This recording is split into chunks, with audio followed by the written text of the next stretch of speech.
लोकोद्धराशी निर्मिले अभंग जयाने चालविला नामभक्ती मार्ग सोपा. नमस्कार माझा तुकया माय बापा. श्री संताची या माथा चरणावरी साष्टांग करी दंडवत. विश्रांती पावलो सांभाळा उत्तरे वाढले अंतरे प्रेम सुखे. कृपेच्या ओरसे डवरली ही काया नव्या नारीसे उद्धरिलो. तुका म्हणे मज न घडता सेवा पूर्वपुण्य ठेवा ओढावला. प्रस्तुत प्रसंगी आज आपण आपल्या गावच्या अखंड हरिनाम सप्ताहामध्ये शेवटच्या काल्याच्या आदल्या दिवशीची मागणीपर अभंगाची सेवा आपण घेतो आहोत. मागणीपर अभंगाबद्दल तुम्हाला माहिती आहे की आपल्याला आज 6 दिवस केलेल्या सेवेच्या प्रती खुद्द पांडुरंग इथे येतो आणि तुम्हाला म्हणतो मागा काय पाहिजे ते मागा मी द्यायला तयार आहे. अशा वेळेला आजचा जो कीर्तनकार आहे तो तुमच्या सगळ्यांच्या वतीने पांडुरंगाला काहीतरी मागत असतो. आता तो काय मागतो ते आपण बघूया. तो पांडुरंगाला काहीतरी मागत असतो त्या अनुषंगाने हातचा अभंग आहे. आपलं मला वाटतं कितवं वर्ष आहे हे? 26व्या वर्षाची अखंड हरिनाम सप्ताह व ग्रंथराज ज्ञानेश्वरी पारायण सोहळ्यातली ही सेवा आहे. काल गुरुवर्य राष्ट्रीय कीर्तनकार हबप ज्ञानेश्वर महाराज वाबळे गुरुजींचं कीर्तन झालं. आज माझी सेवा आहे. उद्या काल्याचं कीर्तन होणार आहे आणि समस्त गावकरी मसने सुलतानपूर तालुका पारणे या सगळ्यांच्या गावकरी मंडळीच्या उपस्थितीत ही सेवा होती. अभंग साधा सरळ सोपा आहे, सगळ्यांच्या परिचयातला आहे, पण सोडवणूक ज्याची त्याची वेगळी असते. आणि म्हणून अभंगामध्ये प्रत्येक चरणात आपल्याला बघत जायचंय की संतांना काय अपेक्षित होतं आणि संतांची भक्ती खरंच काही मागण्यासाठी होती का ते आपल्याला जरा बघायचंय. आणि म्हणून एकदा ह्या संबंध अभंगाची सोडवणूक करण्याच्या अगोदर सगळ्या संतांना एकदा आपण अभिवादन करूया. पांडुरंगा करू प्रथम पांडुरंगा करू प्रथम पांडुरंगा करू प्रथम पांडुरंगा करू प्रथम दुसरे चरण संततीला दुसरे चरण संततीला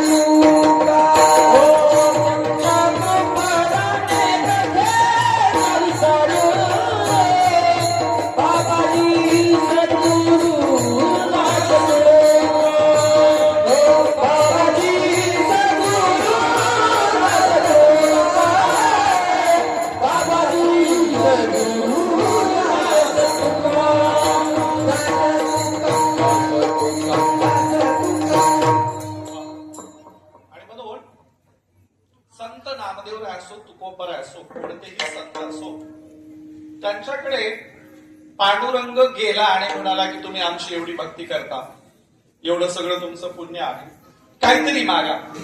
साक्षात देव पांडुरंग म्हणतो तुम्ही काहीतरी मागा. आता त्याच्या जागी तुम्ही असले असते तर 4 आठाने टाकून लगेच देवाला मोठं भलं मोठं काहीतरी मागितलं असतं. टाकायची वृत्ती किती? 4 आणि 8 आणि मागायची वृत्ती किती?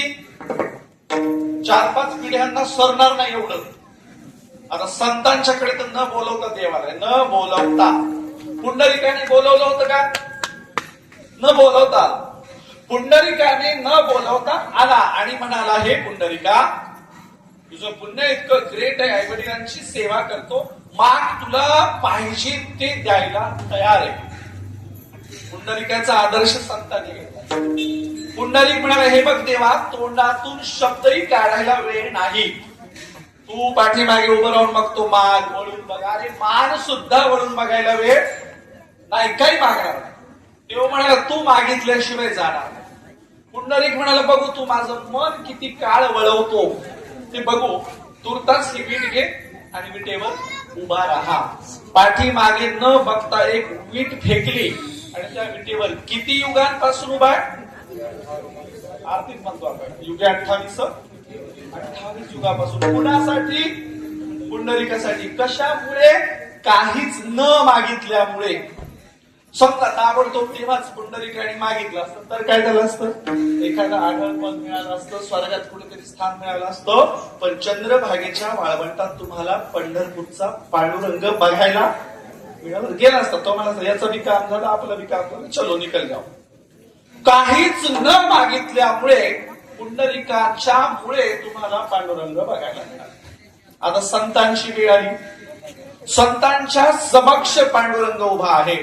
संत फार हुशार, त्यातल्या त्यात तुकोबार आहे. तुकोबार आहे काय म्हणाले? देणारच असशील, खरं तर आम्ही मागतच नाही, आणि देणारच असशील तर काय दे? तुझा विसर न व्हावा. बघा आता दिवस रात्र त्याचंच नाव घेणं चालू आहे. दिवस रात्र कोणाचं? त्याचंच नाव. आणि त्याचं नाव घेताना सुद्धा काय म्हटलंय? समजा देणारच असशील, ह्याची दान देगा देवा. देणारच असशील तर तुझा तुकोबार आहे. आणि म्हणून नामदेव रायांच्या बाजूला पांडुरंग उभा आहे. नामदेव राय म्हणतात, देवा ठीक आहे, मी तुझ्याकडं मागणं मागतो, पण तू तयारीत राहा. आम्हाला जे पाहिजे तू देऊ शकणार नाही त्याची आम्हाला गॅरंटी, पण तू तयारीत राहाच. आता आम्ही मागतोच. आणि म्हणून नामदेव रायांनी पांडुरंगाला असं इतकं मोठं मागितलंय की ते आपल्याला बघायचंय. आणि म्हणून नामदेव महाराजांनी वारकरी संप्रदायाचा, भागवत धर्माचा अभंग निर्मितीचा पाया घातला. अभंग निर्मितीचे जनक कोण? नामदेव राय. का? शतकोटी अभंग करण्याचा संकल्प कोणी सोडला? संत नामदेव महाराज. म्हणून अभंग वृत्ताचे जनक. एवढंच काय, सगळ्या परंपरेचं मूळ स्थान असलेले नामदेव राय निळोबारायांनी प्रमाण दिले. काय म्हणाले? जगद्गुरु तुकया अवतार नामयाचा, संप्रदाय सकळांचा कुठून या? इथून या म्हणजे नामदेव यांच्या पासून. आणि म्हणून तुकोबारायांच्या बद्दल निळोबारायांनी प्रमाण देताना सांगितलंय की कुणापासून? नामदेव रायांच्या पासून आमचा संप्रदाय सुरू होतो. ते नामदेव राय देवाकडे काय मागतात ते आपल्याला बघायचंय. विठ्ठला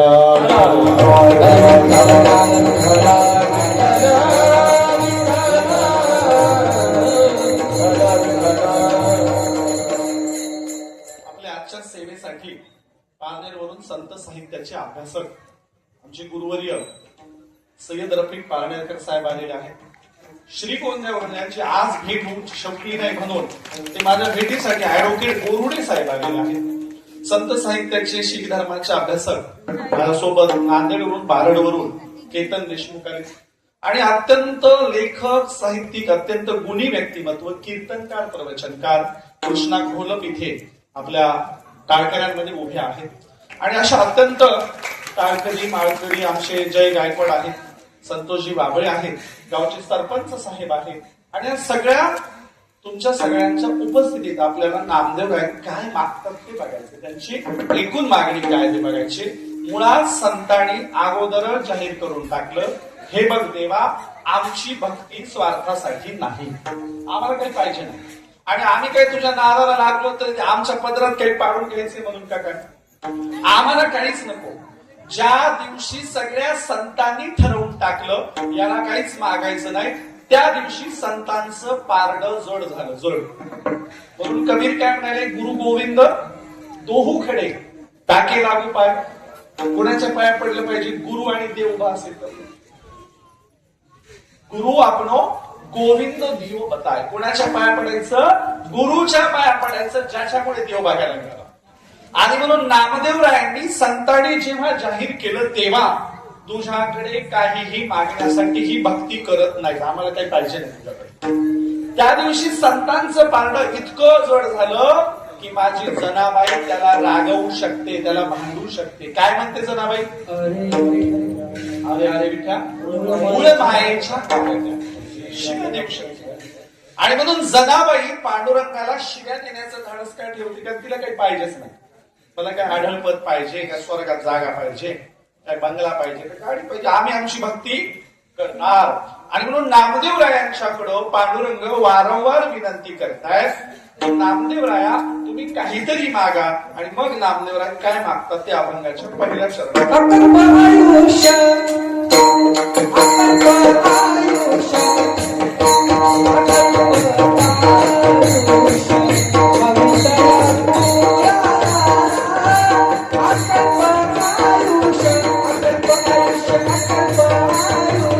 अकल्प आयुष्य अकल्प आयुष्य अकल्प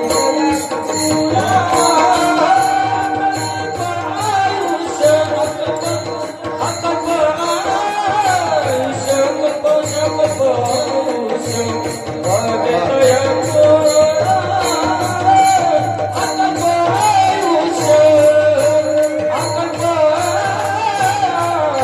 अकल्प आयुष्य अकल्प आयुष्य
बघा नामदेवराय पांडुरंगाला काय म्हणतायत?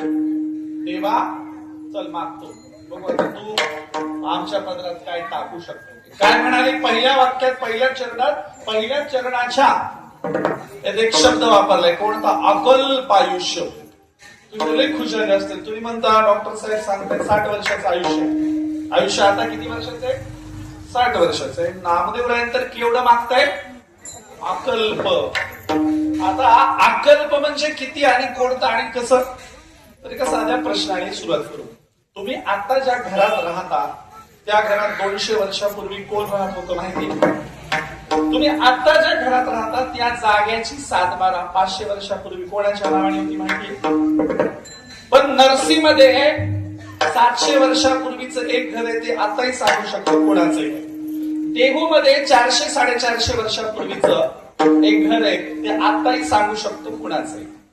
तर हे अकल्प आयुष्य म्हणजे कोणतं? तर मरावे परी कीर्तिरूपी उरावे ते आयुष्य आहे. देहाचं नव्हे, शरीराचं नव्हे. देवा आम्हाला देणार असशील ना, आमच्या हातून अशी चांगली कर्म करून घे, अशी चांगली कार्य करून घे की आमच्या मृत्यूनंतर आमचं आयुष्य अकल्प काळापर्यंत टिकून राहिले पाहिजे.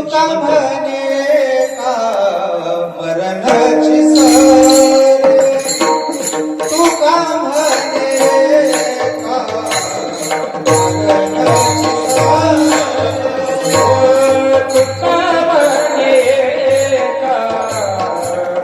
मरण्याची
आणि म्हणून आता आम्हाला असं आयुष्य जगायचं की मेल्यानंतर आमची कीर्ती मागे राहावी.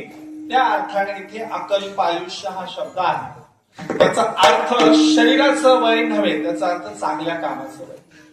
आणि म्हणून तुकोबरायाने देखील म्हटलं की देवा आता सगळं जन्माला घातलंच आहे, तर आमच्याकडून चांगलं काम करून घे ना. तुकोबरायाने तर एक प्रश्न केलाय, कोणता? धर्माची तू मूर्ती, पाप पुण्य तुझ्या हाती, तुझ्याच हातात सगळे येणार आहे, मग कशाला आम्हाला याच्यात लोटलंस. म्हणून नामदेव महाराज म्हणतात की देवा आता पहिला प्रश्न आहे की आम्हाला अकल्प आयुष्य देऊ शकतोस का, आणि देणार असेल तर माझ्या त्याच्या अकल्प आयुष्यासाठी काही अटी आहेत. अटी कोणत्या अटी आहेत? तर त्या आयुष्यात आमच्या पुढच्या पिढ्यांना आमच्या कुळांना उद्धार करताना कल्पनेची अतिशोक्तीपूर्ण वागण्याची बाधा होऊ देऊ नको. कल्पनेची बाधा म्हणजे कोणती? भपाल्या मारणे, जे नाही ते दाखवणे, आगाऊपणा सांगणे, घरात नसताना देखील घरात काय खायचं ते पिठलं भाकर खायचं, बाहेर येऊन असं भारीचा पदार्थ खाल्ल्याचे ढेकर द्यायचे. त्याला म्हटलंय कल्पनेची बाधा, अतिशोक्तीपूर्ण वागण्याची बाधा आम्हाला देवा होऊ देऊ. बघा एकीकडे अकल्प आयुष्य मागतायत, पण नामदेवांना माहितीये हा आमचा शेतकरी कष्टकरी समाज लय हुशार आहे, लय शहाणा आहे. ह्याला जास्त आयुष्य मागितलं तर काही अटी ठेवाव्या लागतील, नाही तर ते कसे बी जगतील, कसे बी वागतील. आता सुद्धा इतकं मार्केट सापडतंय तरी तुडवून जातील एकूण एखादा. एखाद्या महाराजांनी रुद्राक्षाचे मनी फेकू द्यायचं, रुद्राक्षाचे, तर तुम्ही म्हणणार आहे का शेजाऱ्याला गावसू दे घे बाबा असं म्हणणार आहेत का? तर रुद्राक्षाचं मनी मी फेकल्यावर काय होईल बरं? इथं एकूण एकाला तुडवून त्याच्या मानगुटी पाय देऊन त्याला दाबून, ते मरत नसेल त्याचा जीव नसेल तर नाकावर हात ठेवून त्याला मारल्याशिवाय मनी घेणार नाही. रुद्राक्षाचे मणी 5-10 जणांना मिळतील, जीव किती जणांचा जाईल? त्याच्यापेक्षा जास्त दुप्पट, किमान 10-20 जणांचा जीव जाईल. आता इथे एक सगळ्यांच्या प्रती आदर भाव, परोपकार अमुक आहे का? म्हणून नामदेवराय म्हणाले यांना मोठं आयुष्य मागितलं तर यांच्यासाठी मी काही माझ्या वतीने अटी ठेवतो. त्यातली पहिली अट कोणती आहे? यांना कल्पनेची बाधा झाली नाही पाहिजे. धर्मग्रंथ तर कल्पनांनीच भरलेले आहे. धर्मग्रंथात काय ते जे वाटेल ते, सगळ्या कथांचा शेवट कसा असतो माहिती का आपल्याकडे? वैभव लक्ष्मीचं व्रत तर तुम्हाला माहितीये, ध्यानी घ्यावी श्री महालक्ष्मी देवीची कहाणी, द्वापार युगातील सौराष्ट्र देशाची मोहिनी. 8 पाट नगर होतं, तिथे एक राजा होता, राजाचं नाव भद्रश्रवा, राणीचं नाव सूरचंद्रिका. रूपाने सुंदर होती, स्वभावाने गर्विष्ठ, मागच्या जन्मी होती एका वैश्याची बाई. नवऱ्याचं तिचं भांडण होई, घरी वैतागली, निघून गेली रानात. तिथं पाहिलं सुवासिनींना आणि त्यांच्या बरोबर तिनं ते व्रत केलं, पुढे गेली पुचकून मरून. पुचकून माझा शब्द आहे, तर पोथीत नाही, पण पुढे गेली मरून. आता मला सांगा, आयुष्यभर व्रत केलं, त्याच जन्मात काही भलं झालं का? पुढचं कुणा बघितलं? पण त्या पोथ्या लिहिल्या, कुणी लिहिल्या? ज्याला त्याच्यातून दान दक्षिणा पाहिजे, इन्कम पाहिजे, त्यांनी पोथ्या लिहिल्या. 8 पाट नगर होतं. पोथीची सुरुवात कशी आहे? 8 पाट नगर होतं. मी अख्ख्या भारतात फिरलो, 8 पाट नावाचं नगर सापडलं. तुमच्या नगर जिल्ह्यात 8 पाट नावाचं नगर आहे? मी आज श्रीगोंद्याला जाऊन आलो, तिथं पण 8 पाट नगर नाही. अख्ख्या तालुक्यात, तुमच्या पारनेर तालुक्यात तरी 8 पाट नगर आहे.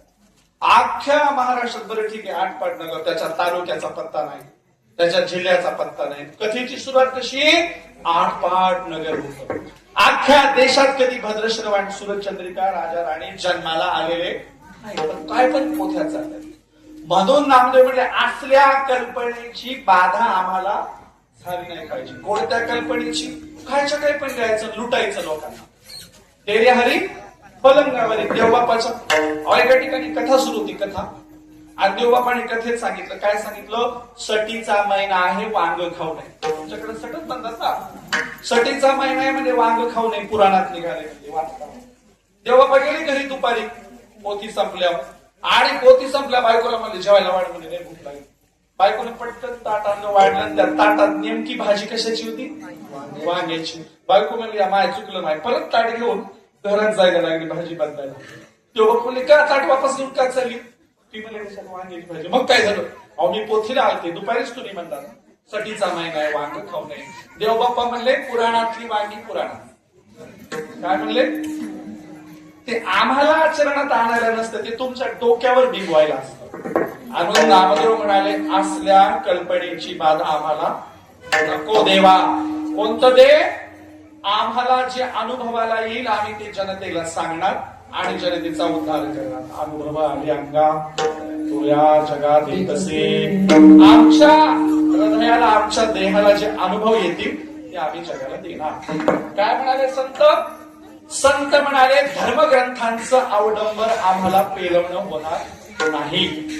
कुठं ते काशी गया प्रयागन तीर्थक्षेत्र 18 पुराण नाही आम्हाला होणार. तेव्हा कलियुगात सोपी भक्ती दे. कोणती? आईचं बैसोडी कराय चित्त आवडी अनंत नलगती सायास जागे सुख येतो घरा.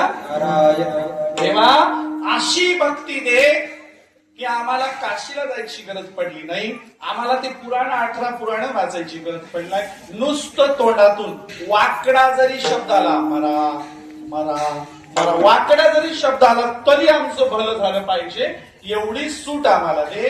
आणि म्हणून नामदेव महाराज म्हणाले त्याच्यासाठी हा भागवत धर्म आहे, त्याच्यासाठी ही वारकरी परंपरा आहे आणि त्याच्यासाठी हे मागणं आहे. विठ्ठल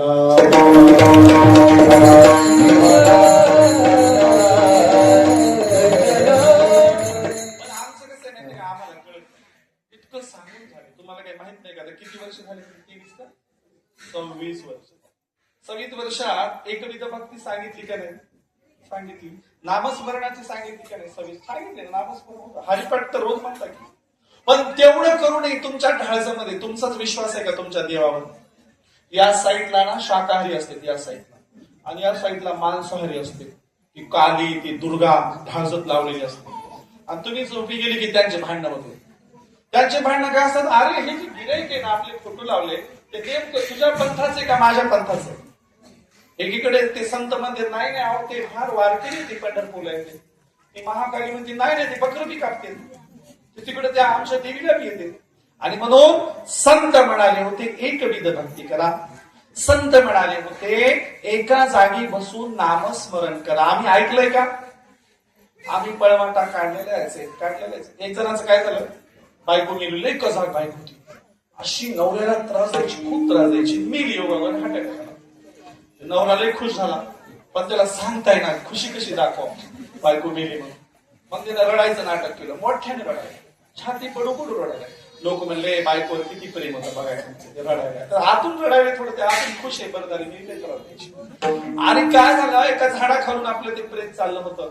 त्या लिंबाचा फांदा काय वरचं ते लागलं त्या मड्याच्या तोंडाला. ते बुळबुळ लागला असं तिचा काही जीव गेला नसतं. ती उठली, उठूनच बसली. हे म्हणलं अरे तिथे मेली होती कस काय चुकी झाली? देव कोण्या जन्माचा सूड घ्यायला की म्हणला. मेली जागी केली, परत प्रेत घरी आणलं.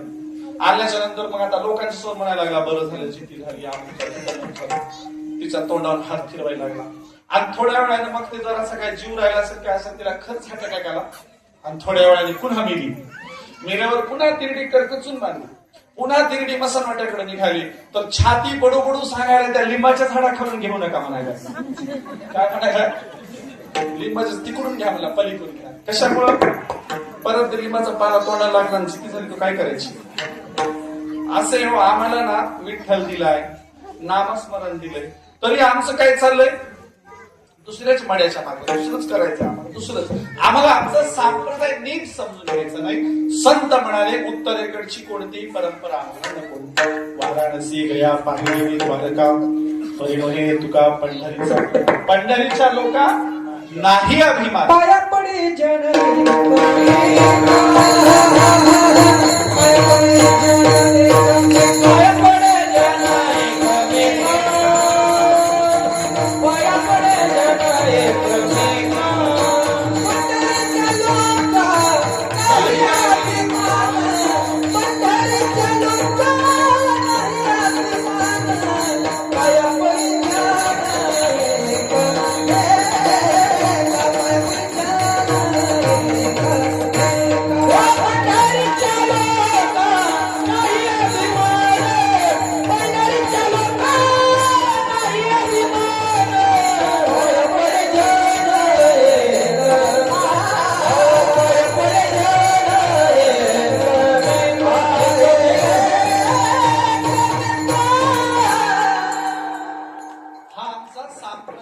एकमेकांच्या पाया पडणारा आहे. आमचा संप्रदाय एकमेकांच्या पाया पडणारा. आणि उत्तरेकडचे जेवढे सापडतात ते एकमेकांच्या पाया पडत नाही, तुम्हाला त्यांच्या पडावं लागतं. ते तुमच्या पडतात का? काशीच्या घाटात जावा बरं, देव बापाला म्हणा माझ्या पाया पड. अहो काशीच्या घाटावर कशाला? तुमच्या घरी आलेल्या देव बापाला म्हणा, देव बापा आम्ही तुमच्या पाया पडलो, दान दक्षिणा दिली, आता तुम्ही आमच्या पडा. दान दक्षिणा देऊ नका पण पडा. पडल का?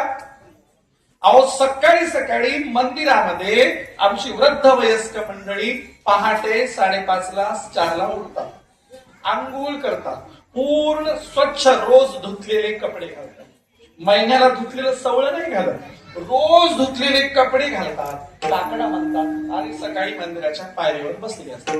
एक सकाळी सकाळी देवबापाचं पोरग संडासून येत असतंय, कमरेत हातात असतंय, कानाला जानव अडकवलेलं असते, बारकच असते, बारकस चेंडको बिंद्रो बारकच बांबच पोरग. आता कोणी कोणाला पाय लागू म्हणायला पाहिजे? कोणी कोणाला पाय लागू म्हणायला पाहिजे सांगा. तर संडासून येणाऱ्या बारक्या पोराने वारकऱ्याला नित्य नियमाने काकडा घेणाऱ्या वृद्ध वयस्क माणसाला काय म्हणावं? पाय लागू माऊली म्हणावं की नाही? आमच्याकडे उलट आहे महाराष्ट्रात. हे आमचं 60-70 वर्षाचं आयुष्यभर ईश्वर भक्ती करणार बारक्या चेंद्र्या पोराला काय म्हणतंय? पाय लागू देवा, त्याला पाय लागू. अगोन संत म्हणाले हे अवगुण आहे. संत म्हणाले इथं ज्ञानाला भक्तीला किंमत नाही. संत म्हणाले इथं जन्मावर श्रेष्ठत्व आहे. आम्हाला जन्मावर श्रेष्ठत्व हवंय का?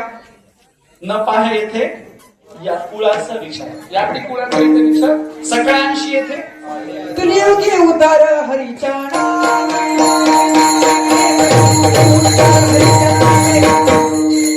हो कलियुगी उतार हरीच्या नावे. कलियुगी उतार हरीच्या नावे. सकळासी आहे अधिकार. सकळासी आहे अधिकार. हो कलियुगी उतार हरीच्या नावे. कलियुगी उतार हरीच्या नावे. हो कलियुगी उतार हरीच्या नावे. कलियुगी उतार हरीच्या नावे. नावे नावे नावे नावे. तुम्हाला वाटेल सगळ्यांशी येथे आहे अधिकार असं म्हटलंय म्हणजे वरवर असेल. नाही, त्याच्यात कंसात टाकलंय. सगळ्यांशी म्हणजे कुणाशी? नर नारी, म्हणजे नारी म्हणजे स्त्री आल्या, नर नारी आदी करून वेशाही. सगळ्यांशी म्हणजे कोणाला? नामे तारी दिगनिका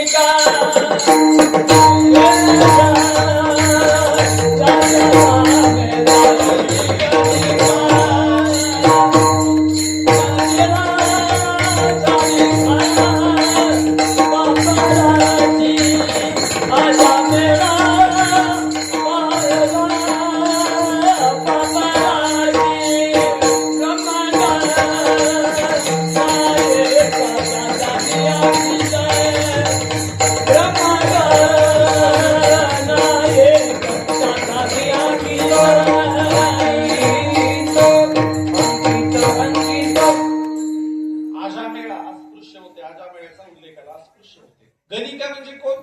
कानोपात्रा. कानोपात्रा आजामेळा म्हणजे एक वेश्येची मुलगी आणि एक अस्पृश्य संत. संत म्हणतात सगळ्यांशी येथे आहे अधिकार. ज्याच्या ओ यारे यारे लहान पोर. याची भलती नारी नरे.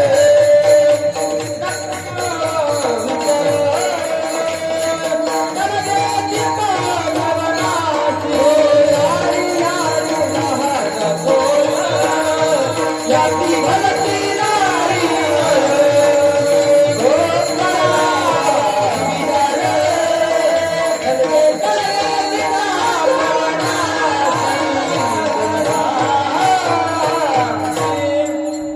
वारकरी संप्रदायातलं सांगतोय सगळ्यांना अधिकार आहे. मुंज झालेल्यांच्या पैकी स्त्रियांनी हात वर करावं. किती बायाची मुंज झाली? तुमची नाही, त्यांच्या घरात मुंज बायाची होत नाही. तुमच्याकडे आहे का कोणी बाईची मुंज झालेली? वैदिक सनातन ब्राह्मण धर्मात, वैदिक सनातन ब्राह्मण धर्मात ब्राह्मणाच्या पुरुषाशिवाय कुणाचीही मुंज होत नाही. संत म्हणाले आम्हाला मान्य नाही. येथे सगळ्यांना अधिकार असले पाहिजे. आणि ज्याच्यामध्ये वेश्यापण, आजामेळापण, चोखोबरायपण, निर्मळापण, कर्ममेळापण सगळ्यांना अधिकार असले पाहिजे, असा देवा धर्म देणार असशील तर ते. अन्यथा आम्हाला तुझं आढळपद आणि मोक्ष नको. मोक्षाला आम्ही लाथा मारतो, मोक्षपदा हानू लाथा, आम्ही लाथा मारतो. काय आम्हाला वैकुंठ पण नको. वैकुंठ कोपाट जुनाट झोपडी, वैकुंठ जुना, वैकुंठाशी मज नको धाडू, नको धाडू हरी. अरे देवा, आम्ही आमचं हे आयुष्य इतकं सुखकर चांगलं बनवू, तुला वाटलं पाहिजे पृथ्वीवर जन्म घ्यावा. स्वर्गीची आम्हाला स्वर्गीचे आम्हाला विद्यार्थी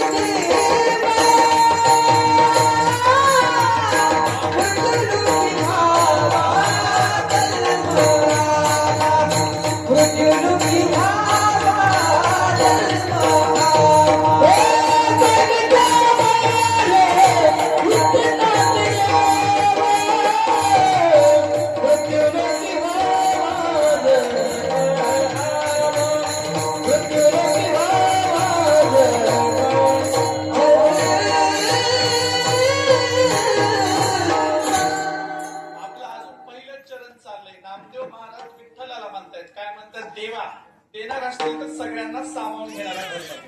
तिथे कुणी लहान मोठा चालणार नाही. आम्हीच त्यांच्या पाया पडायचं. आमचं पण पडलं पाहिजे की नाही. आम्हाला काही आत्मसन्मान आहे की नाही, आम्हाला काही गरीब आहे की नाही. त्यामुळे एकाच्या पाया पडणारा धर्म नाही पाहिजे, एकाला जाणव शेती असणारा धर्म नाही पाहिजे. स्त्रियांना हीन लेखणारा. माऊली ज्ञानेश्वरीच्या शेवटी काय म्हणाले होते? वेद कृपण झाले, चेंबूट कंजूस. वेद कृपण झाले, तिन्ही वर्णाच्या कानी लागले, स्त्री शूद्रांशी आबोला केला. म्हणून असलं आम्हाला काही नको. सगळ्यांचं भलं करणारं देणार असशील तर दे, असं नामदेव महाराज म्हणताय. म्हणून म्हटलं वारकरी भागवत धर्माचा पाया नामदेव महाराजांनी घातला. आणि मग नामदेव महाराज म्हणतात, देवा आता माझी पुढची अट आहे तुझ्याकडं. ती पुढची अट अभंगाच्या दुसऱ्या हो कल्पनेची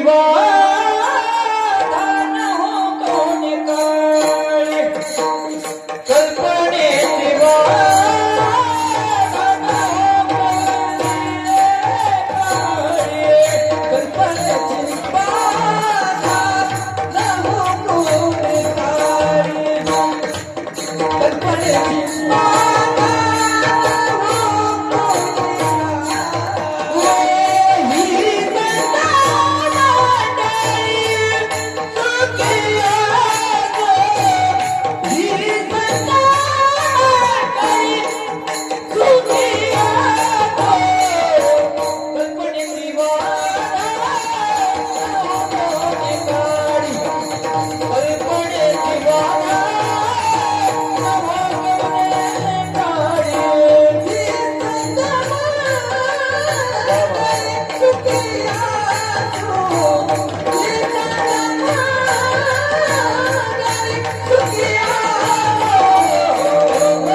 मागणी आहे. ही संत मंडळी सुखी असो, सगळ्यांच्या सुखाची. संत म्हणजे ज्याच्यात चांगली गुण आहे. तुका म्हणे तोची संत सोशी जगाच्या आगा, जो जगाच्या आगावर तो संत. म्हणून तुमच्या आमच्या सगळ्यांच्या सुखाची, ज्यांच्या संतत्वाचे, चांगुलपणाचे, माणुसकीचे गुण आहे, त्यांच्या सुखी असण्याची, त्यांचं भलं करण्याची नामदेवरायांनी मागणी केली. ही संत मंडळी सुखी असो. त्याच्या विरुद्ध एक संप्रदाय, एक धर्म, एक पंथ, एक जात आहे ज्यांना सगळ्यांच्या सुखाची अपेक्षा नाही. एक पाप पुण्याच्या व्याख्या सांग. तुकोबरायांची एक पाप पुण्याची व्याख्या आहे आणि आपल्या देशात पूर्वीची एक पाप पुण्याची व्याख्या. पूर्वीची काय बरं? ब्राह्मणांना भरभरून दान दिलं, काय झालं? पुण्य झालं. आणि ब्राह्मणांची निंदा केली, काय झालं? ही व्याख्या फक्त एकाच जातीच्या बाजूला फिरते. अस्पृश्यांची निंदा केली चालेल का? त्या व्याख्यात कुठं सांगितलं? त्याच्यात म्हणलं नाही ब्राह्मणांची निंदा केली. ही व्याख्या एकाच जातीच्या भोवती फिरते. त्यांना दान दिलं की पुण्य, आणि त्यांच्याबद्दल वाईट बोललं की संत. म्हणजे असं तसं काय असतं, बाकीच्यांचं काय आहे की नाही? तुकोबरायांनी व्याख्या व्यापक केली. काय म्हणाले? परोपकार ते पुण्य आणि परपीडा ते पाप. परपीडा ते पाप आणि परोपकार ते आणि म्हणून ज्यांना ज्यांना तुम्ही चांगलं म्हणाल ते झालं पुण्य. काया वाचा मनाने ज्यांच्या प्रती चांगला भाव व्यक्त कराल ते काय झालं? पुण्य. कुणी असो. अंगणात दान देताना त्याची जात बघता का? अंगणात आलेल्याला दान देणं हे काय झालं? पुण्य झालं. आणि कुणाच्याही विरोधात काया वाचा मनाने वाईट चिंतन करणं काय झालं? बघा किती व्यापक व्याख्या.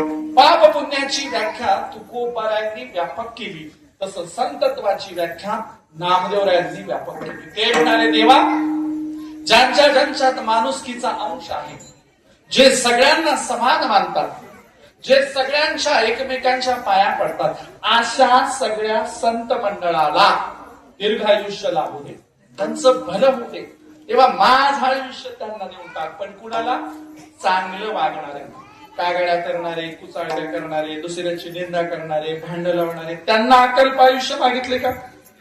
मसनात जाईल. आपल्याला काय करायचं? आणि म्हणून चांगल्यांच्या साठी अकल्प आयुष्य मागितलं. आता लोक कसे आहेत माहितीये का? एक जण माझ्याकडे आला, म्हणला द्या टाळी. ती लय खुश झाला. एवढं खुश कसं काय? म्हणलं शेजाऱ्यांना लॉटरी लागली. म्हणलं शेजाऱ्याला लॉटरी लागली तर तू कसं काय खुश? ते म्हणला तुम्हाला नाही कळायचं. म्हणजे सांगतो खरी. म्हणला त्यांचं लॉटरीचं तिकीटच हरपलंय. त्याला पापी म्हणायचं का पुण्यवान म्हणायचं? दुसऱ्याच वाईट झाल्यावर ज्याला आनंद वाटतो तो कोण? पापी. दुसऱ्याचं वाईट झाल्यावर ज्याला आनंद वाटतो तो पापी. एक जण डॉक्टर साहेबांकडे गेला. मला डॉक्टर साहेब पोटात दुखायला. डॉक्टर साहेब म्हणजे कधीपासून? मला शेजाऱ्याने बंगला बांधलाय तेव्हापासून. दुसऱ्याचं चांगलं झाल्यावर ज्याच्या पोटात दुखतो तो पापी का पुण्यवान? पापी. आणि संत म्हणाले, असला बाखडा आमच्या वारकरी धर्मात नको. काय करायचं असला बाखडाने? वारीला येतोय, भला मोठा गंज लावतोय, आणि जाताना मोठी ती थैली घेऊन जाते युरिया खताची, आणि येताना भरूनच घेऊन येते. पार्ले बिस्किटचे पुढे, रगा, शाली, भांडे कुंडे त्या पुण्यातून घेऊनच येते. वारीला जाते का सावडायला जाते फुकट? संत म्हणले, देवा असलं काही नको. आमचं वारकरी भागवत मंडळ लहानसं राहिलं, छोटस राहिलं तरी चालेल, पण माणसं अत्यंत नीतिमान असली पाहिजे. माणसं अत्यंत उंचीवरची असली पाहिजे, माणुसकी बाळगलेली असली पाहिजे. म्हणून एकमेव आपला संप्रदाय चुकून लाट लागली तरी आपण काय करतो? इतका संवेदनशील संप्रदाय आहे.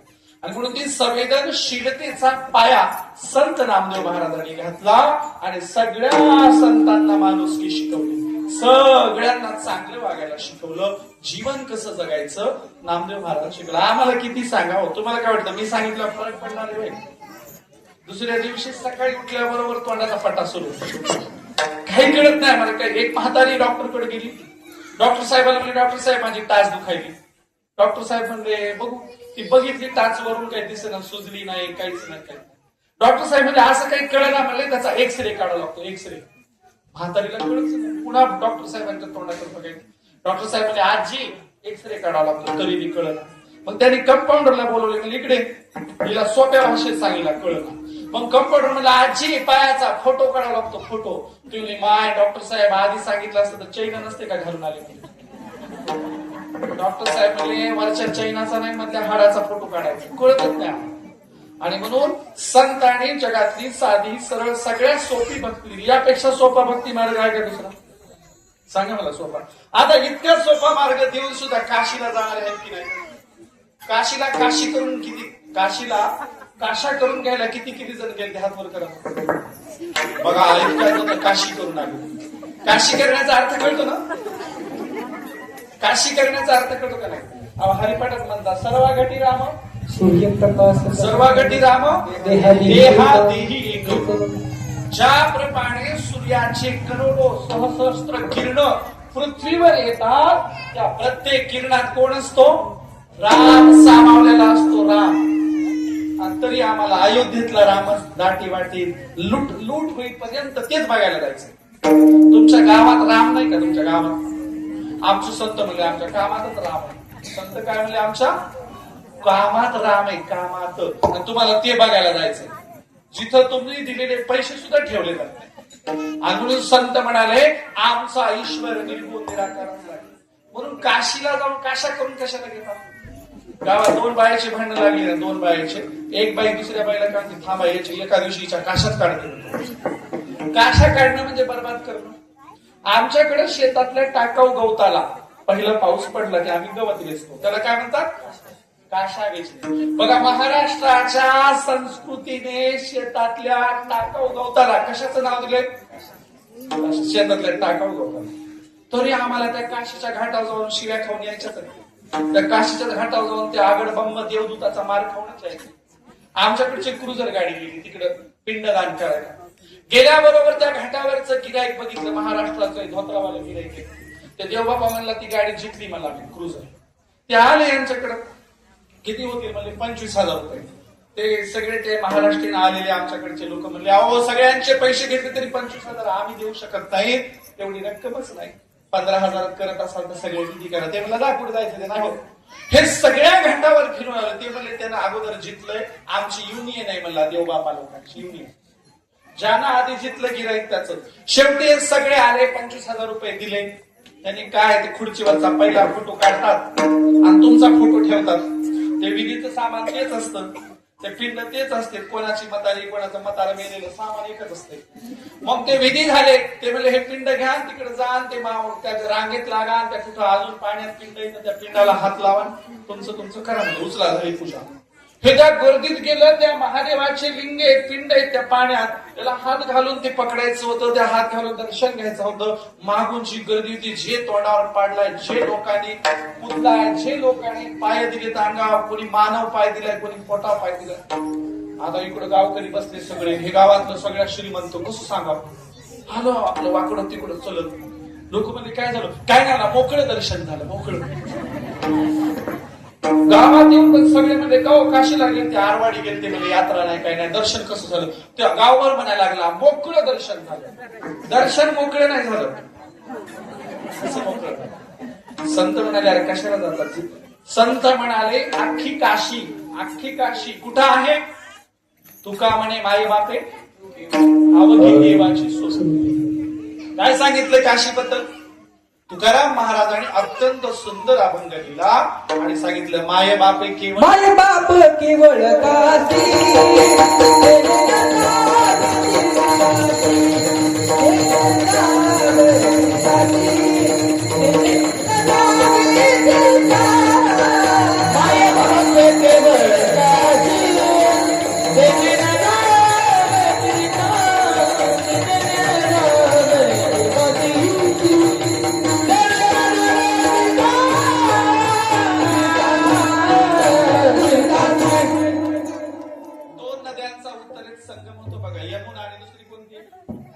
चंद्रभागेशिवाय नद्यांची नाव पण माहिती नाही, एकच माहिती आहे मला कोणती. यमुनेचा दुसऱ्या कोण्या नदीचा संगम होतो. तिथं लय बुचकळायला आंघोळीला गेले गेले आल्यावर नुसते खाजू लागले, खरसूच घेऊन आले. कोणती दुसरी नदी आहे? 2 नद्यांचा संगम होतो बघा कुठलं तरी ठिकाण. तिथं एवढा महाराष्ट्रात वापवाल्या सगळे आमचे कीर्तनकार काय सांगायला लागले चला मला तिकडे आंघोळीला जायचं. मी दिल्लीमध्ये गेलो, कॅब बुक केली, त्याला म्हणलं जरा यमुना दाखव रे म्हणलं. तिथे ड्रायव्हर 10 वेळा विचारतो आपको यमुना क्यों देखनी है, यमुना देखने क्यों जा रहे हो. म्हणलं हा प्रश्न तू का विचारला? ते मला गेल्यावरच बघा. गेल्यावर 300-350 रुपये कॅबचे दिले आणि त्याने यमुनेच्या घाटावर दिल्ली शहरात उभं केलं. काय बघितलं मी?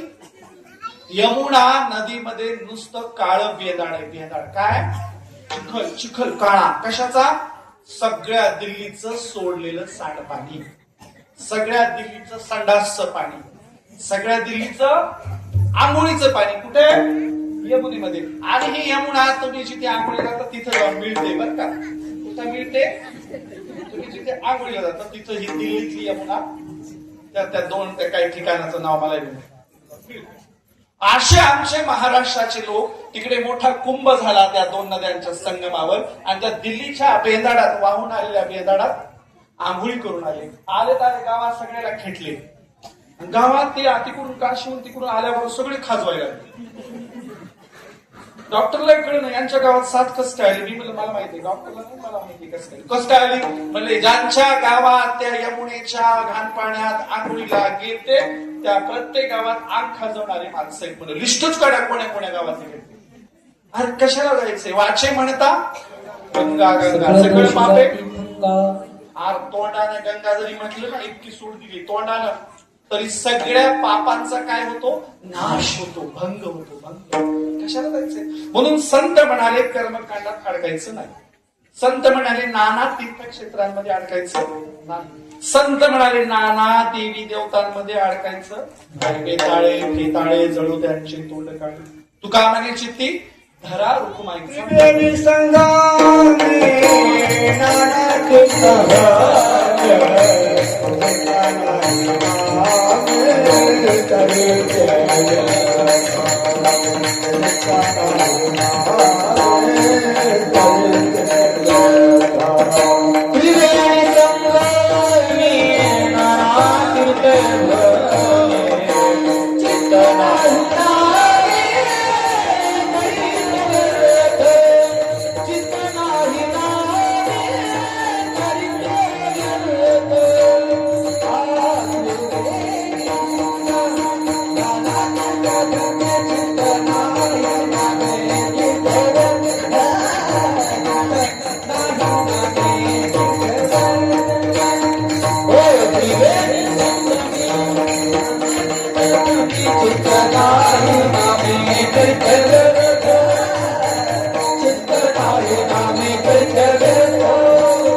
सांगायलेली गोष्ट बरोबर आहे की नाही हे चेक करायला भजनी मंडळ असतं. कीर्तनकार सांगायलेला मुद्दा दृष्टांत किंवा त्याचा विचार हा बरोबर आहे की नाही योग्य आहे की नाही ते चेक करायला कोण असतं विशेषतः भजनी मंडळ असतं. मी जे सांगतोय नाना तीर्थक्षेत्रांना जाऊन मुक्ती मिळणार नाही कारण तुम्हाला तुमचं चित्त कशात ठेवावं लागेल नामस्मरणात. नाना तीर्थ बोंबलत हिंडल्यामुळे आणि त्याच्यात भावच नसेल त्या नामस्मरणात जीवच नसेल काय उपयोग आहे का. बघा प्रमाण दिला. आणि म्हणून संत म्हणाले असल्या अवडंबराच्या नादाला लागायचं नाही. अवडंबरातून बाहेर काढणारा संप्रदाय आणि आता आम्हाला उलट अवडंबरातच जायचं तिकडेच जायचं. आणि म्हणून संत म्हणाले यातनं बाहेर या जरा जीवाचा उद्धार करा आनंदाने फुगड्या खेळू. स्वर्गाचा सुख सोहळा कुठं बघू इथं बघू. स्वर्गाचा सुख सोहळा इथं बघू. कशाला तिकडे. आणि म्हणून संतांनी जीवन कसं जगावं शिकवलं. भूतदया गाई पशूंचे पालन तारिले जीवन किंवा अंगणात आलेल्याला वापस पाठवू नये. काय म्हणाले फुकाचे जीवन तरी पाजा नका घालू दूध जयामध्ये साळ. ताकाचे उपकार तरी करा किमान ताकाचे तरी उपकार करा. अजून काय समजा अन्नदान नाही करता समजा अन्नदान नाही करता फुकाचे जीवन तरी पाजा फुकटचं पाणी तरी पाजा. संत म्हणाले आमचं माड्यावर माड्या बांधायले सप्त्याला 500 रुपयाची पट्टी मागायला गेली तर तिने वाकडं तोंड करायचे.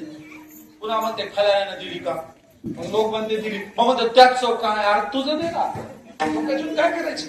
आणि म्हणून कधी दान धर्म करणार नाही मदत करणार नाही चळवळीत येणार नाही काय चांगलं काम करणार नाही. संत म्हणाले काय चाटायचंय का ज्याला हातातून दान धर्म करणं होत नाही. आणि म्हणून फुकटचं पाणी तरी पाजलं पाहिजे लोकांना मदत केली पाहिजे. हा भागवत धर्म आहे ही समता आहे हा एकोपा आहे हा बंधुभाव आहे. आणि म्हणून नामदेव राय बघा इतकं मागतात तुम्हाला काय लय सोपं छोटस मागतं असं वाटलं तर काय पांडुरंगाच्या समोर लिस्टच आहे. लिस्ट देवानी माझी लिस्ट काय लिस्ट आहे. पहिल्यांदा अकल्प आयुष्य दे. 2 संत मंडळाला सुखी कर सुखी. 3 आता आपण बघतो तिसरं चरण अहंकाराचा.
तिसऱ्या चरणात सांगतात, देवा या आमच्या संत मंडळांना, वारकऱ्यांना, भागवत धर्मियांना अहंकाराचा वारा नाही लागला पाहिजे, त्यांच्यामध्ये अहंकार नाही आला पाहिजे.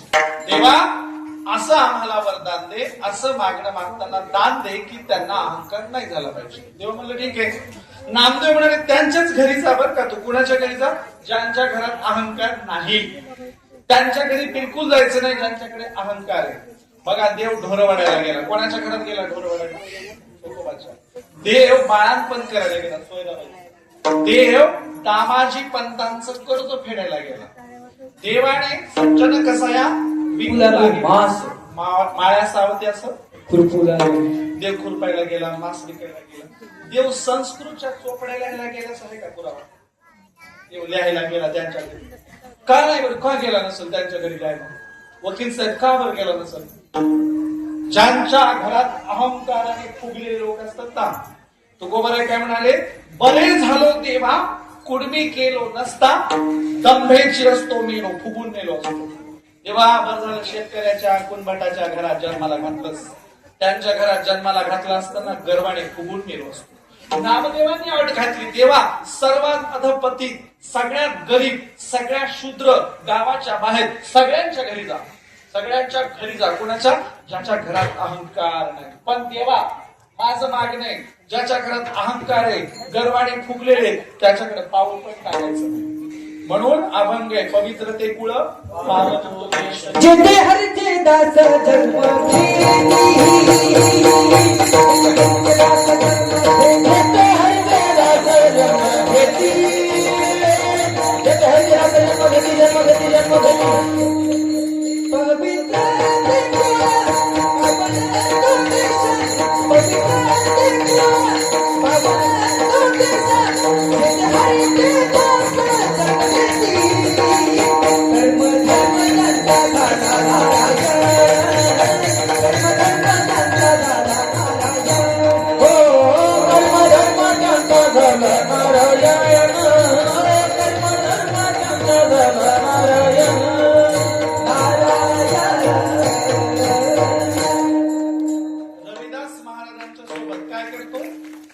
रविदास महाराजांसोबत चामड्याचा व्यवसाय करतो, व्यापार करतो.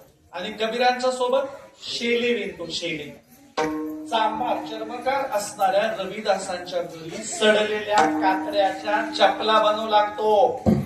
सडलेल्या कातड्याचा वास येतो त्या कातड्याचा. सडलेल्या कातड्याच्या चपला रविदासांच्या घरी बनवतो आणि भिजू घातलेलं सूत काढतो आणि त्याचा शालू विणतो. शालू कोणाच्या घरी? कबीराच्या घरी. संत म्हणाले, नामदेव म्हणाले सगळ्यांच्या घरात. म्हणून मी तो अभंग बघितला, म्हटला हा शाल विणायला गेला पुणकर विणकराच्या घरी, कबीराच्या घरी. हा चामड विणायला गेला, चामड्याचा व्यवसाय करायला गेला.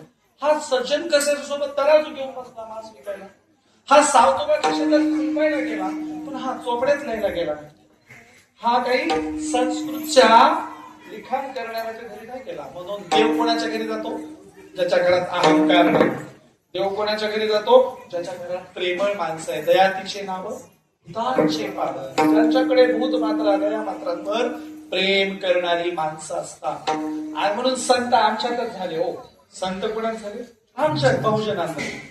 संत तिकडे नाही होत, त्यांच्यात परंपरा नाही. संत अवघ्यांच्यात एक छोटस उदाहरण सांग. मी नाही का विहिरीच्या कडे रस्त्याने चालू होतो. विहीर पावसामुळे शिगोशिक भरली होती आणि बापनाचं पोरग विहिरीत पडलं होतं. आणि गावातलं कुणबटाचं शेतकऱ्याचं पोरग त्याला म्हणत होतं, तुझा हात दे मी तुला काढतो. ते सारखं काय म्हणाले, तुझा हात दे मी तुला काढतो, तुझा हात दे मी तुला काढतो. ते बुडायले पण हातच दे. ते बुडायले हातच दे. ते येडायचं पोराला जे काढत होतं ना त्याला म्हणून येडायच. ते मला कसं काय म्हणलं, ज्याच्या बाप जाद्यामध्ये काहीच कोणाला द्यायची सवयच नाही, ते मारताना हात पण देत नसते. मी सांगतो तुला त्याला बाहेर कसं काढायचं. त्याला म्हणलं माझा हात घे. मी काय म्हणलं त्याला, माझा हात घे. तर पटकन हात घेतला. ज्यांच्यामध्ये देण्याची प्रथा नाही, फक्त कशाची? सावडायची, घेण्याची प्रथा. संत म्हणाले, देवा आशांच्या दारात जरी दिसलास ना, संत काय म्हणाले, आशांच्या दारात जरी दिसलास ना, गळ्याला दोर लावेल. कोण म्हणली? जनाबाई. जनाबाई म्हणली, याद राहा गळ्याला दोरी लावणार. धरीला पंढरचा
देवा तुझ्याकडे आम्ही मागतो आहोत. आमच्या नियमावलीत जर असे खोट केलीस ना तर तुझ्याही गळ्याला दोरी लावायला आम्ही कमी करणार. आमच्या नियमावलीत बदल करायचा नाही. तू बरोबर आहे काय म्हणाले? अरे एवढा उदार आमचा बळीराजा होता, काय चुकलं त्याचं? तर तू विनाकारण पातळ करतो. आणि म्हणून तू खूप बरं आहे आणि देवाला पण खडसावलं. काय म्हणले? तू खूप बरं आहे. बळी सर्वस्वे उदार जेणे करुणी कहर तू पाताळी घातला. अरे कहर केलास कहर, हरी तू निष्ठुर निर्गुण नाही माया बहु. देवा तुझ्याकडे माया दया पण नाही. काय उदार आमचा बळीराजा विनाकारण पाताळ घातला. जनाबाई तर काय म्हणली माहिती का? पुण्यवंत पाताळ लोके नेला, धरलीचे भाग्यवंत केला, गोरक्षाचा बहुमान दिला, तुमच्या मनाचा अपमान केला,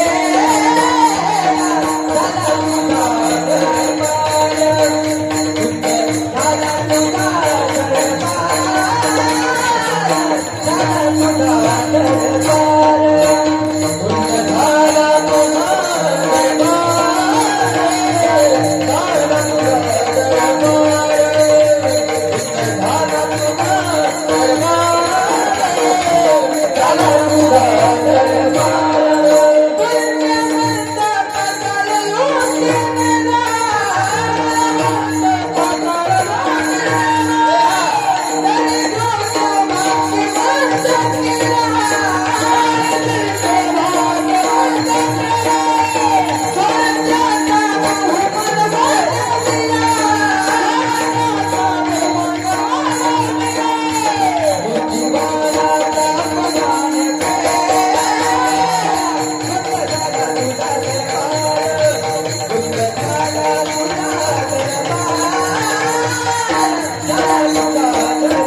झाला तुझा लुटारू चोरट्याचा काय केलास? बघा कलियुग असेल. आणि कोण तुम्ही मी नाही केलं, देवानेच केले. जनाबाई काय म्हणते? तुझा दरबार काय धुंद झालता का? धुंदी कशामुळे येते बरं? धुंदी येण्याचे अनेक कारण, गांजा ओढल्याने, दारू पिल्याने, व्यसन केले.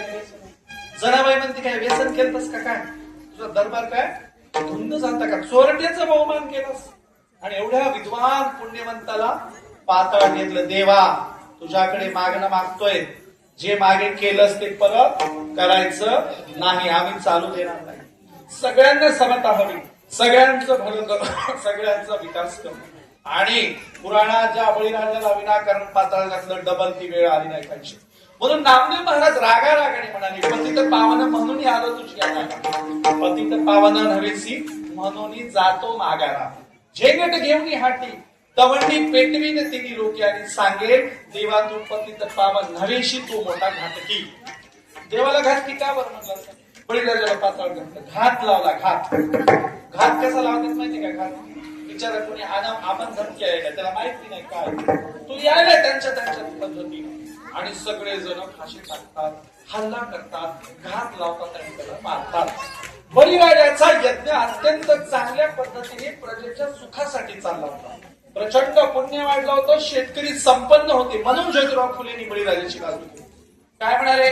क्षेत्रीय भार्या इडा पिडा जाओ बळीराजे येऊ आशा कावा, वामन का घाली बळीरसा तळी, प्रश्न ज्योती माळी तरी म्हणला. इतकं सुख संपन्न राज्य उभं केलं होतं, शेतकऱ्यांचं राज्य. घाट लावला. घाट कुणी घात लावला? ज्या चोरट्याचा बहुमान केला त्याने. कोणी? आला घात घेऊन, इतकुसं रूप घेऊन पटू वामनच.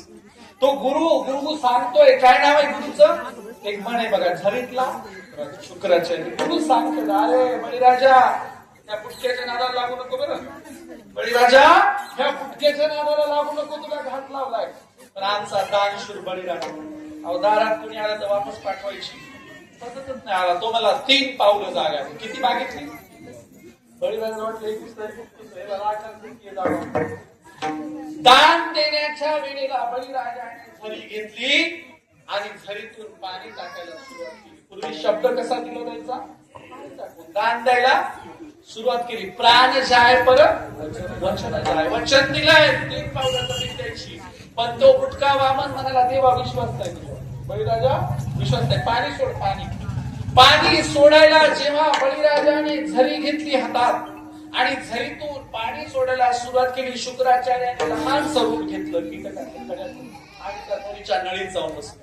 सांगून बळीराजा ऐकत नव्हता. झरीचं पाणी अडवलं तरी देखील आमचा बळीराजा लय काडी घेतली आणि त्या झरीचं नळ काढलं. बळीने आंधळा शुक्र केला, शुक्र केला, बळीने आंधळा शुक्र केला,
मग बळीराजाने काडी घातली, डोळा फोडला, बाजूला येऊन पडले शुक्राचार्य.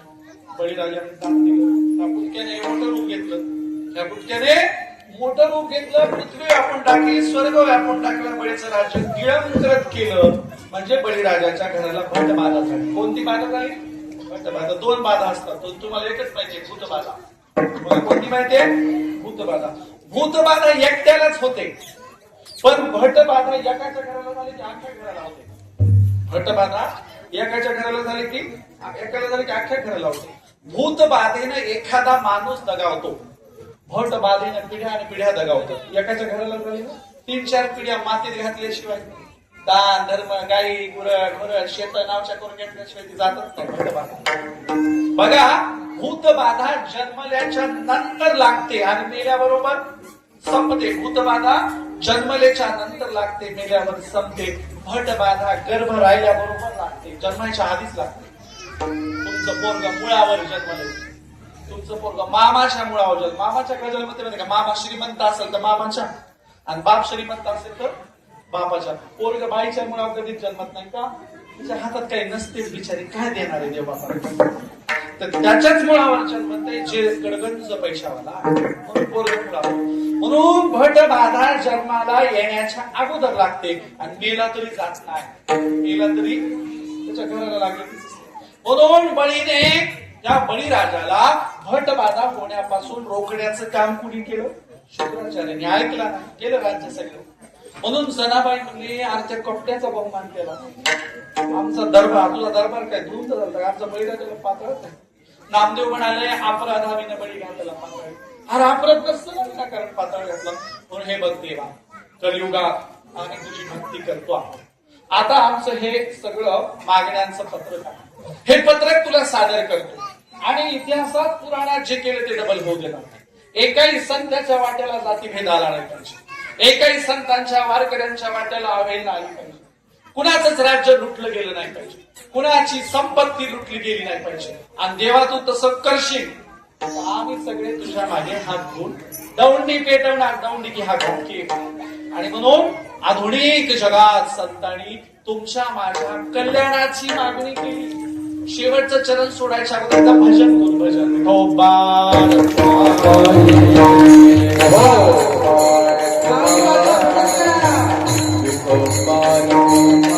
हरी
एक वारकऱ्यांचा समतेचा धर्म आहे आणि ढळजट फुटक्या कबशा ठेवणाऱ्यांचा एक धर्म आहे.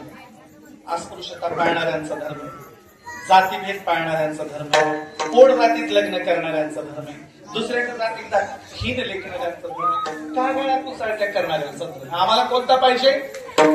समतेचा भागवत धर्म. कोणता? समतेचा भागवत धर्म. आणि म्हणून देवा 2,500-3 हजार वर्ष कसा वागला आम्हाला माहिती. देवा 2,500-3 हजार वर्ष कसा वागला आम्हाला माहित नाही. आता मात्र आम्ही तुला वाईट वागू देणार नाही. आता मात्र आम्ही तुला सांगू कसं वागायचं. आता मात्र आम्ही सांगू सगळ्यांशी समतेने वागला पाहिजे. अरे तू भेद केला, भक्तात कुठे भेद करत असतो? तू भक्तांमध्ये भेद केला. तू अनेकांना यातना सहन करायला लावल्या. यातना अनेकांच्या वाट्याला आयुष्यभर अभेद लावला. आणि म्हणून त्या सोयराबाईला म्हणावं लागलं दारात उभं राहून. काय म्हणजे सोयराबाई? जन्म गेले उष्टे खाता लाज नाही तुझ्या ठिकाणी. इतकी भक्ती करणाऱ्या सोयराबाईंच्या वाट्याला काय आलं? फुटकं खापर घेऊन लोकांच्या दारात उभं राहावं लागायचं. कशासाठी? उष्ट खाण्यासाठी. उष्ट जन्म गेले उष्टे खाता लाज नाही तुझ्या ठिकाणी. आणि म्हणून इतक्या मागण्या नामदेवांनी केल्या. देवाला पाजर फुटला देवाला. आणि तो म्हणाला नामदेवा सगळ्या मागण्या मान्य. आधुनिक भारतात मी सगळ्यांना समान लेखील अभिव्यक्ती स्वातंत्र्य दिले. आणि म्हणून नामदेवांच्या सगळ्या मागण्या भारताच्या संविधानात आल्या. आता देवालाही तुमच्याशी वाईट वागता येणार नाही. देवाला पण बळीराजाला पाताळात घालता आले. नामदेवांनी मागण्या केलेलं संविधान तुमच्या मागे. आता दाखवा बरं म्हणून देवाला एखाद्या बळीराजाला पाताळात घालून दाखवा. आणि म्हणून समतेची मागणी नामदेवांनी पुढे ठेवली. तुकोबारांमध्ये कोण्याही जीवाचा न घोडो मत्सर. कोण्याही जीवाचा न घोडो मत्सर वर्मय सर्वेश्वर पूजनाची. तेव्हा कुणाचा द्वेष करायला चालणार नाही. आणि म्हणून आर्टिकल 15 सांगतं जात धर्म पंथ वंश संप्रदाय लिंग याच्यावरून भेदाभेद करता येणार काय? करून दाखवा बरं. नाही करता येणार. आणि म्हणून माझ्या संतांचा विचार संविधानाच्या रूपाने आला. देवाला सरळ करणारा विचारला. आता भेदभाव आम्ही चालू देणार नाही. आणि म्हणून समता काय असते, माणुसकी काय असते, बंधुभाव काय असतो, हा वारकरी संप्रदायाने शिकवलं. वारकरी संप्रदायाने 2,500 वर्षाची गुलामगिरी नाकारली. वारकरी संप्रदायाने भेद करणारे भेद नाकारले. गाळून या भेद स्वीकारले. भेद गाळून. आणि म्हणून संत म्हणाले देवा ज्या धर्मग्रंथात अन्याय अत्याचाराचं समर्थन केले ते आम्ही मानणार नाही. आणि म्हणून एकदा देवाने सगळ्या वारकऱ्यांचं भलं करण्यासाठी 10 अवतारांच्या पेक्षा एक आगळा वेगळा अवतार घेतला आणि नामदेवांच्या सगळ्या मागण्या मान्य केल्या. तुम्हाला देवाचे 10 अवतार माहिती, पण देवाचा स्त्री अवतार माहिती का? स्त्री कोणता आहे देवाचा स्त्री अवतार? तर देवाने सोयराबाईंचं बाळांपण करण्यासाठी कोणता अवतार घेतला? स्त्रीचा अवतार. काय झालं? चोखोबरा आमचे पंढरपूरच्या वारीला निघाले. पंढरपूरच्या वारीला निघाल्याच्या नंतर सोयराबाई गरोदर आहेत. पोट आलंय, 9वा महिना पूर्ण झालाय. आणि तसे घराच्या बाहेर चोखोबरांनी पाऊल टाकलं. सोयराबाईंनी आवाज दिला, ओ मालक कुठे निघाला तोंड घेऊन? माझं बाळांपण कोण करणार आहे? तुमची लहानी बहीण बुलढाणा जिल्ह्यात नेऊन राजाला राहते, तितक्या लांबून कोण येणार आहे? त्यामुळे घरात दुसरं कुणी नाही, तुम्हालाच राहावं लागेल माझं बाळांपण करायला.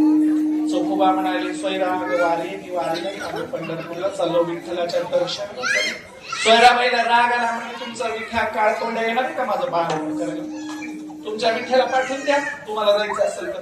कधी मी विठ्या तेच चालू असतं. चोखोबांनी मागे वळून बघितलं नाही. पंढरपूरला निघून गेले. तिकडे माझ्या पांडुरंगाने विटेवरून तुनकून उडी मारली आणि सुंदर सावळ्या रंगाच्या स्त्रीचा वेश धारण केला. माझ्या पांडुरंगाने लांब बाहेरचं ब्लाऊज घातलं. मी बिर्या खोसायला सुरुवात केली. अंगोभर दागिने घातले आणि बिर्या खोसायला सुरुवात केली. मंदिराच्या बाहेर कुठेतरी रुक्मिणी गेली होती. तिने बाहेरूनच बघितलं. कोणतरी बाई आमच्या मालकाच्या विटेपर्यंत घुसली आणि तिथं साडी नेसायली. रुक्मिणी पळत आली. आगा कोण बाई घुसली? मनगटाला धरला. अंधारातून बाहेर ओढतच आणलं उजेडा. आल्याबरोबर रुक्मिणीनं बघितलं की आमचं ध्यान दिसायलंय, आमचंच मालक आहे येणं, आमचं ध्यान दिसायलंय. रुक्मिणी म्हणली देवा कुणासाठी नट्टापट्टा चालला, काय तमाशात गिमाशात काम करण्यात चालले काय, कुठं चालले? तुमचे सगळे अवतार माहिती आहेत, वरा कच्छ मच्छ वामन परशुराम, हे कुणासाठी अवतार घेतलाय? पांडुरंग म्हणाला रुक्मिणी अगं स्वयंपाक कडा द्यायला लागली, तिचं बाळणपणाची वेळ आली आणि माझा चोखोबा घरात नाही, तिचं बाळणपण करायला कोणी मला जावं लागलं. आणि मग रुक्मिणी माता म्हणाल्या देवा अहो सगळं पृथ्वी शिंगावर उचलता येते सोपं आहे, पण बाळणपण करणं सोपं नाही. ते बाईचं काम कोणी करावं, बाईनेच करावं. तुम्हाला कुठे जमणार आहे बाळणपण? त्या पिशव्या रुक्मिणीने पांडुरंगाच्या हातातल्या दोन्ही खलते पिशव्या घेतल्या आणि रुक्मिणी निघणार. पांडुरंग आडवा झाला. रुक्मिणी तुला दुसरं कोणतंही काम सांगेल पण बाळणपण करायला नाही पाठवणार का? तुझं वागणं तो या ताठ्या नाही, तुझे नख वाढलेले नको, त्या लेकराच्या गळ्याला नख लागायचं म्हणजे तुला गरम पाणी विसाण्याला पाणी काढता येत नाही. एका दिवशी माझ्या पकडीत उकळतं पाणी टाकलं, मी आंघोळीला बसलो तर फुडाले माझ्या, तुला लेकराला आंघोळ घालायला विसाण्याला किती पाणी काढावं लागतं कळणार आहे का? रुक्मिणी तुला नाही कळत. पांडुरंगाने दोन्ही पिशव्या घेतल्या, मंगळवेळीच्या वेशी उतरला. गावात चर्चा सुरू झाली, इतकी सुंदर सावळ्या रंगाची बाई कुणाकडे काय दागिने घातले बाबा, अहो वाकायली दोन्ही पिशव्या घेऊन चालली. कुणाकडे आली? लोक म्हणले देशमुखांच्या गडीवर आली, देशमुखांचे वाडे गेले. लोक म्हणले पाटील वस्तीत आली असेल, पाटील वस्ती गेली. लोक म्हणले कुमारवाड्यात आली असेल, कुमारवाडा गेला, चर्मकारवाडा गेला. अस्पृश्य वस्ती लागली, लोक आवाक होऊन बघायला लागली. तत्कालीन अस्पृश्य वस्ती महारवाडा लागली आणि माझ्या देवाने तिसऱ्या चौथ्या घरावर जाऊन थाप दिली. वहिनी उघडा दार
दोन तीन हाका दिल्या. वहिनी दार उघडा. सोयराबाई भिताडाला धरत धरत आल्या. जर असा दरवाजा काढला, पांडुरंगाचा पूर्ण प्रकाश घरभर पसरला. इतकी दागिने घातली की बाई आमच्याकडे कशाला येणार आहे?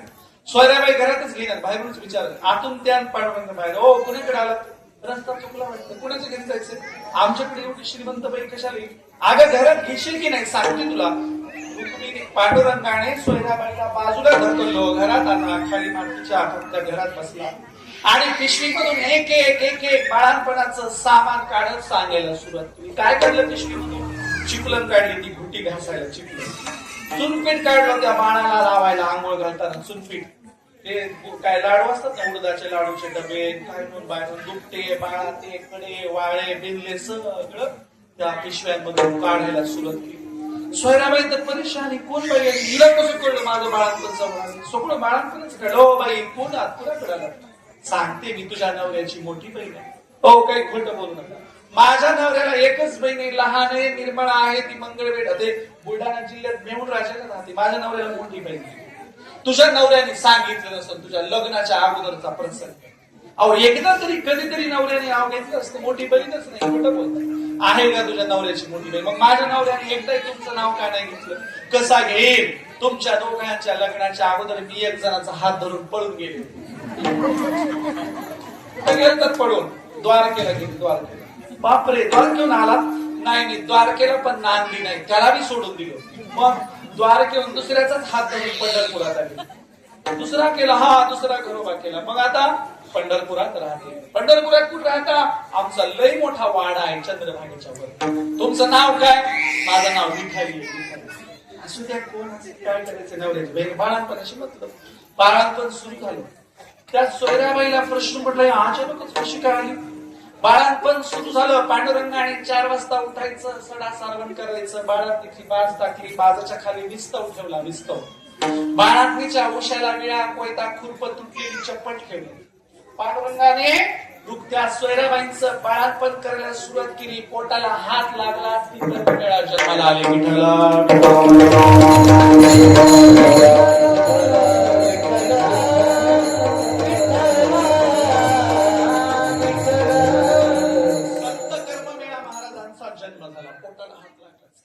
आणि मग तिकडं चोखोबाने विचार केला, जर हिचं बाळांपण झालं नसेल तर गेल्या कोणाला करावं लागेल? चोखोबा म्हणला अजून 15 दिवस जातच नाही. चोखोबाने ठरवलं जायचंच नाही, आपल्याला काय करायचं? इकडं पांडुरंगाने विचार केला, अरे चोखोबा कोण्या जन्मीचं पाप फेडून घ्यायला, आता पुन्हा 15 दिवस मलाच करावं लागेल. पांडुरंगाने 3री केली, 5वी केली, 7वी केली, 12वी केली. तुमच्याकडे 12वी करते ना? खिचडा वाटला 12वीला. खिचडा, कढी आणि भात वाटला गावभर. त्या लेकराचं नाव ठेवलं कर्ममेळा. एका दिवशी लेकरू अंगणामध्ये दुपट्ट्यावर खेळत होतं, अंगभर दागिने होते. चोखोबाला विना वाजवत वाजवत आले. बघितलं तर त्या दुपट्ट्यावर लेकरू खेळायले. चोखोबाराने विचारलं, हा कुणी केलं तुझं हे? इतके दागिने लेकरू? कोण आलं होतं आपलं बाळ बघायला? इतके दागिने. सोयराबाईने आवाज दिला, ओ वंश, जरा घरातून बाहेर या, तुमच्या भावाचा राग गेलाच नाही वाटतं, या बरं. चोखोबा म्हणाले, कुणाला वंश? म्हणाले, घरभर फिरून आले, घरात कोणीच नाही. चोखोबा म्हणाले, बघ बरं घरात कोण आहे? ती म्हणे, अहो तुमची मोठी बहीण आली. चोखोबा म्हणले, मला मोठी बहीणच नाही. नाव काय सांगितलं? विठाई नाव सांगितलं. आगा आगा, माझा पांडुरंग तुला खुना खाना सांगत होता, ओळखायला मिळाला. अजून काय सांगितलं? मी द्वारकेला पळून गेले. अजून काय सांगितलं? तिथं पण नांदली नाही, पंढरपुरात आली. अजून काय सांगितलं? आमचा लय मोठा वाड आहे. अगं माझा पांडुरंग तुला खाना खुना सांगत होता, तरी तुला तो कळला नाही. कशाची मोठी बहीण काय? सोयराबाई म्हणली, मरू द्या, बाळातपण झालं म्हणत. नामदेवांनी कथा लिहिली, दृष्टांत दिला, मिथक लिहिलं आणि सांगितलं, वारकरी परंपरेत 2 प्रकारची अस्पृश्यता विटाळ पाळता येणार नाही. विटाळ कोणता? 2 प्रकारचा विटाळ. पहिला, बाळांतीन बाईचा विटाळ पाळता येणार नाही. का नाही पाळता येणार? अहो तो पांडुरंगच गेला ना हात भरवायला. आता तुमचा देवच विटाळाने हात भरवतो, तो तुम्ही पाळला पाहिजे ना. वारकरी परंपरेत बाळांतीचा विटाळ पाळायची गरज आहे का? त्यांच्या देवाने हात भरवले ना त्या विटाळात. एक बाळांतीन बाईचा विटाळ पाळायचा आणि 2 अस्पृश्यतेचा विटाळ पाळायचा नाही. सोयराबाई कोण होत्या? अस्पृश्य होत्या. आणि म्हणून देवाने अस्पृश्य स्त्रीचं बाळांपण करून अस्पृश्यतेचाही विटाळ नाकारला आणि बाळांतीचाही विटाळ नाकारला. आणि म्हणून असा आमचा भागवत धर्म वारकरी परंपरा आहे. सांगावं तेवढं कमीच आहे. तुम्ही आचरणात किती आणता म्हणतो तेव्हा किती सांगायला. ठीक आहे, मी आज सांगायलो का सगळे संत सांगून गेले. आमचं येड्यासारखं एक निर्लज्ज होता, निर्लज्ज. आणि निर्लज्ज मध्यरात्री तिजोरी फोडायला गेला, मोठा हातोडा. मध्यरात्री तिजोरी फोडणार, तिथं पाटी लिहिली होती, कृपया तिजोरीवर अवजड वस्तूंचा प्रहार करून. तिजोरी मोडली, तुटली तर तिचा परत उपयोग व्हायचा नाही. असं करा, बाजूला लाल रंगाचं बटन दिले, ते दाबा, म्हणजे तिजोरी आपोआप उघडेल. हा होता निर्लज्ज. ह्याला म्हटलं कशाला मध्यरात्री ठाकाठोकी करायची, आणि बरं की बटन दाबल्या उघडायले.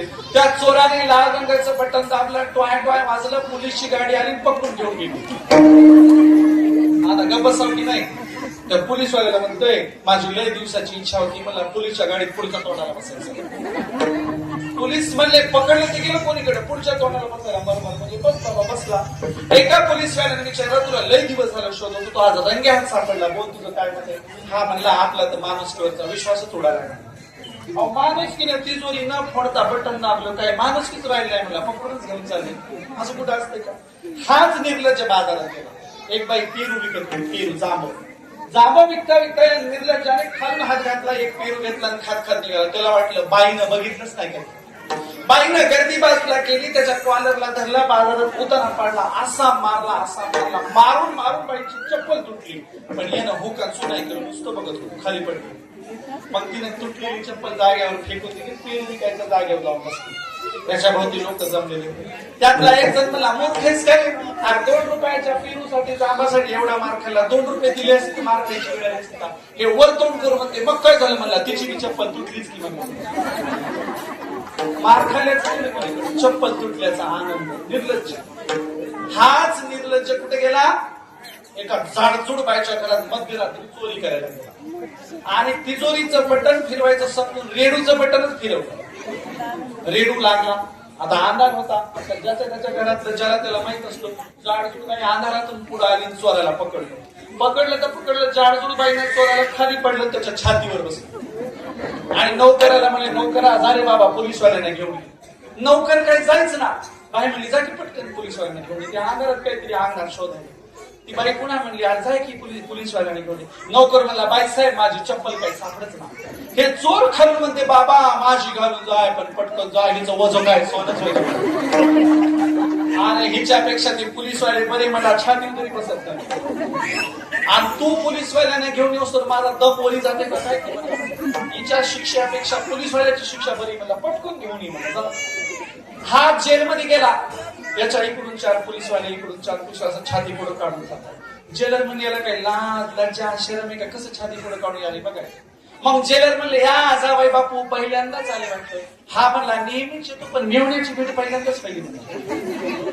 जाताना जेलर म्हणले इथून गेला चांगला वागावं. मी काय सांगतोय या पृष्ठात एवढे साधू संत सांगून गेले आता तरी बदला आता तरी काहीतरी आयुष्यात. जेलर म्हणले इथून गेल्यावर कसं वागावं चांगलं वागावं. मला सांग तुझी शिक्षा संपणार आहे आता बाहेर गेल्याबरोबर पहिल्यांदा काय करशील. हा म्हणला बाहेर गेल्याबरोबर बाजारात जाणार. जेलर म्हणजे बाजारात कशाला जाणार. हा म्हणला बॅटरी विकत घ्या. जेलर म्हणजे बॅटरी कशाला विकत घेणार. मला त्या जाडजूड बाईच्या घरात आगारात काही दिसलंच नाही. आता बॅटरी विकत घेऊन सिस्टमॅटिक चोरी करणार मला पद्धतशीर चोरी.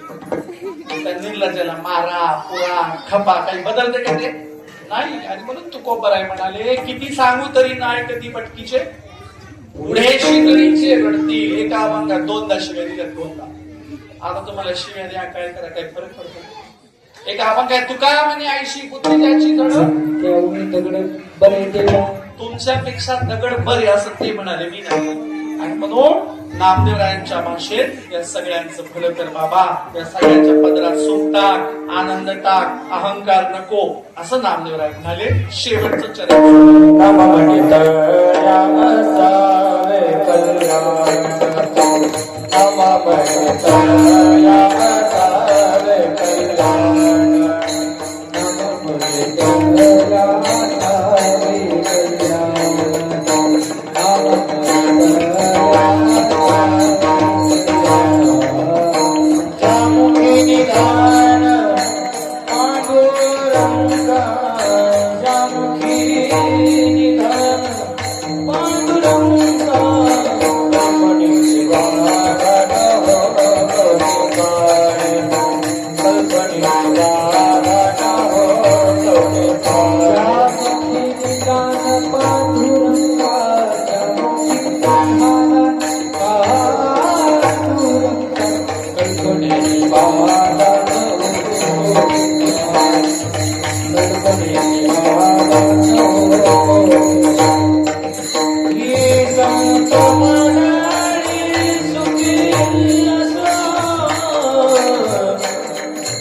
Yeah.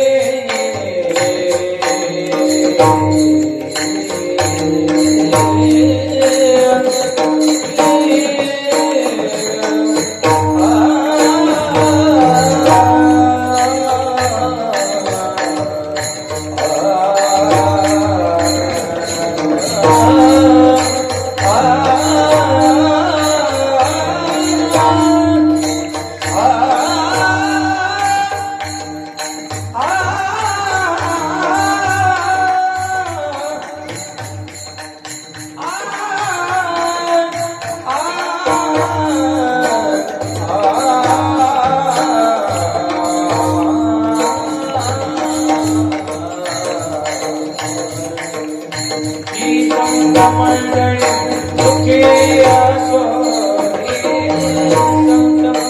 सुखी असो गणपती बाबा तुम्ही पाड गणपती